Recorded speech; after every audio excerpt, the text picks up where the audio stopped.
जय श्री राम दोस्तों। लेकिन 27 फरवरी 2024 जब हिमाचल में राज्यसभा के इलेक्शंस होते हैं, लेकिन वहां पर कांग्रेस के 6 विधायक क्रॉस वोटिंग करते हैं। और अगले दिन 28 फरवरी को विक्रमादित्य जी भी पद से इस्तीफा दे देते हैं। और फिर सीएम सुक्खू जी की भी उसी दिन पद की इस्तीफा की खबरें जो है आग की तरह फैलती हैं, जो कि झूठी होती है। और उसके बाद उसी दिन 15 विधायकों को भी सस्पेंड किया जाता है और फिर 6 विधायकों की सदस्यता भी छीन ली जाती है। तो एक अलग तरह का हिमाचल की हिस्ट्री में पॉलिटिकल ड्रामा हमें देखने को मिलता है। अक्सर साफ झलक रहा है। भारतीय जनता पार्टी के नेता और जो कांग्रेस के काले नाग थे, उन्होंने अपनी ईमान को बेच दिया। लोगों ने, जिन काले 6 नागों ने गद्दारी की, वो सड़क रास्ते से नहीं आए। ऐसा कोई कदम नहीं उठाऊंगा जो किसी को ह्यूमिलेट करे। आज मैंने ये निर्णय लिया है that I am resigning from the Council of Ministers। तो है, इसके लिए हमको दोषी ठहराने की आवश्यकता नहीं है। दोषी है तो वो है। और थी और स्पीकर साहब ने ये जो फैसला दिया, उससे वो लोग भी आहत हुए होंगे, क्योंकि वो सभी कांग्रेस लोग थे और वो अपनी हक की लड़ाई लड़ रहे थे। उनका ये बात सही है कि भाजपा की वर्किंग हमारे से बेहतर है। तो आइए इस पॉलिटिकल ड्रामे को समझने का प्रयास करते हैं। इसलिए इस वीडियो को मैंने 3 चैप्टर्स में डिवाइड किया है। First, how this drama created in Himachal, and second, how Sukhu ji saved his government, and the third, what was the future of Himachal government. First, how this drama created in Himachal. तो 27 फरवरी को जैसे ही विधानसभा के इलेक्शंस होते हैं, तो उस समय जो 6 विधायक होते हैं वो क्रॉस वोटिंग करते हैं, यानी कि वो कांग्रेस की जगह बीजेपी को वोट करते हैं। लेकिन उसमें से कई विधायकों का कहना यह भी होता है कि उन्होंने वोट इसलिए किया ताकि केंद्र से उनको बचत मिल सके। लेकिन अगले दिन वही विधायक ये भी कहते हैं कि वो बीजेपी के साथ हैं, जिनमें सुधीर शर्मा जी, राजेंद्र राणा जी और तमाम अन्य विधायक थे। लेकिन उसके बाद अगले ही दिन विक्रमादित्य जी भी पद से इस्तीफा देते थे और रोते हुए कहते हैं, वर्तमान परिस्थिति में मेरा इस सरकार में बने रहना ठीक नहीं है। इसलिए आज मैंने ये निर्णय लिया है that I am resigning from the Council of Ministers। पिछले 1 वर्ष से अपने पिताजी की प्रतिमा बनाने के लिए 6 गज की जमीन भी सीएम सुक्खू जी ने नहीं दी। तो यहाँ गौर करने की बात यह है कि एक पीडब्ल्यूडी मिनिस्टर को भी जमीन नहीं मिल पाई। और उसके बाद उसी दिन बजट पेश करना था, लेकिन वहां पर हंगामा हो जाता है। बीजेपी हंगामा कर देती है और हंगामा इतना बड़ा होता है कि स्पीकर को 15 विधायकों को सस्पेंड करना पड़ता है। लेकिन सस्पेंड करने के बाद बीजेपी के जो बचे हुए विधायक थे वो सदन का बॉयकॉट कर देते हैं, लेकिन उससे कोई फर्क नहीं पड़ता है। सीएम सुक्खू जी ध्वनिमत से जो है बजट पेश कर देते हैं और साथ में सदन को अनिश्चितकाल के लिए स्थगित किया जाता है।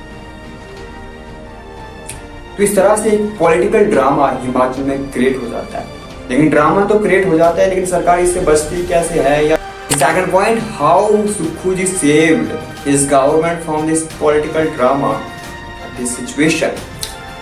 तो यहाँ पर 2 चेहरे हमारे सामने आते हैं, एक सुक्खू जी का और दूसरा कुलदीप सिंह पठानिया जी का, स्पीकर ऑफ विधानसभा। क्योंकि ये दोनों ही सेव करते हैं। क्या करते हैं? सुक्खू जी बजट को पेश करते हैं।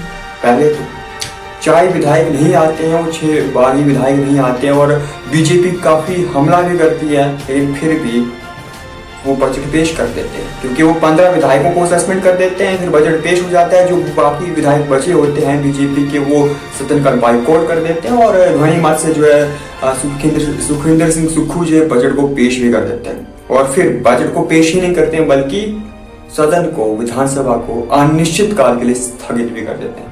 यानी कि अब कुछ महीनों तक विधानसभा की जो सेशन है वो होंगे नहीं, और जब सेशन नहीं होंगे तो अविश्वास जो पत्र है वो भी आप कहाँ पर दोगे। तो इसलिए कुछ समय के लिए तो सुक्खू की सरकार टिक गई, या वो जो संकट था वो टल गया। लेकिन और भी काम यहाँ पर ये होता है कि जो विधायकों को सस्पेंड किया जाता है और साथ में जो 6 बागी विधायक हैं उनकी सदस्यता रद्द की जाती है स्पीकर के द्वारा, तो वहां पर जो विधायकों की जो सूची थी या विधायकों की जो लिस्ट थी वो 8 से 62 हो जाती है और अब बहुमत 32 का चाहिए।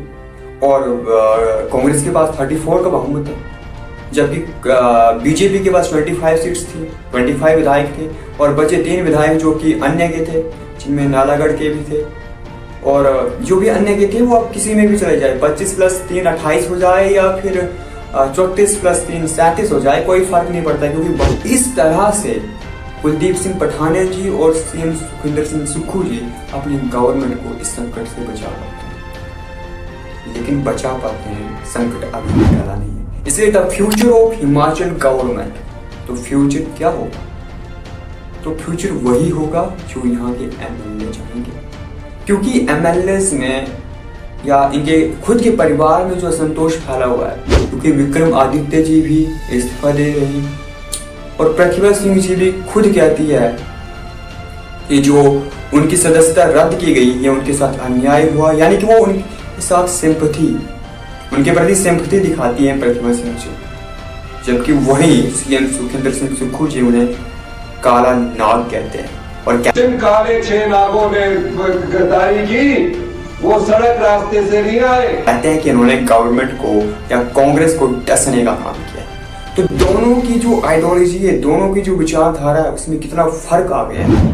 जैसे काफी असंतोष फैला हुआ है, काफी अशांति फैली हुई है, और अगर ये अशांति खत्म नहीं हुई, विधायक जो नाराज है उनकी नाराजगी मिटी नहीं, इसी तरह से अशांति फैलती रही, और इस सब का फायदा कौन उठाएगा? ये जो असंतोष फैला हुआ है, ये जो अशांति फैली हुई है कांग्रेस सरकार के खुद के घर में, तो इसका फायदा बीजेपी उठाएगी ऑब्वियसली, और जो सरकार है वो 5 साल से पहले भी गिर जाएगी। और साथ में ये भी है कि कहीं जो सीएम का पद है वो सीएम सुखविंदर सिंह सुक्खू से छीना भी जा सकता है, जो हाईकमान है उसके द्वारा, लेकिन अभी फिलहाल लोकसभा तक इन्हीं के पास है ये कहा जा रहा है, और अभी विधानसभा का जो सदन है उसको भी स्थगित कर दिया गया है अनिश्चित काल के लिए। तो फ्यूचर में वही होगा जो यहाँ के विधायक चाहेंगे, और अगर विधायक मान गए, यानी अगर रिकवरी हो गई तो सरकार बच गई, लेकिन अगर रिकवरी नहीं हुई तो या तो सीएम सुक्खू का पद गया या फिर सीएम सुक्खू की सरकार कुछ तो होगा।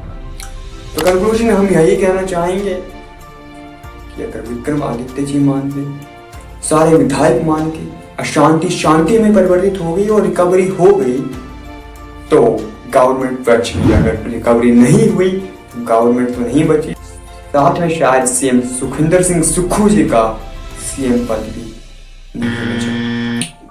So that's it for today, and this is Umesh Kumar and Jai Shri Ram to all of you.